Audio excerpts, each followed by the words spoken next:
Seorang penumpang pesawat diturunkan lantaran mengeluarkan pernyataan tentang bom. Selain diturunkan, penumpang tersebut juga diamankan pihak bandara.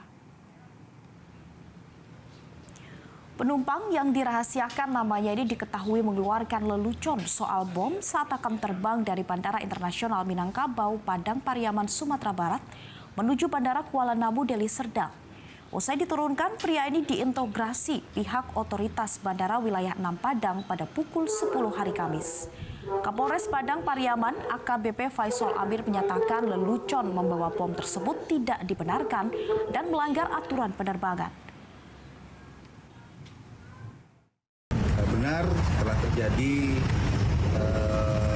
pembicaraan hot, candaan tentang bom yang dilakukan oleh seorang penumpang pada tadi jam 10 penerbangan menggunakan pesawat Super Airjet jam 10 dan terpaksa dari petugas penerbangan. Jelajahi cara baru mendapatkan informasi. Download Metro TV Extend sekarang.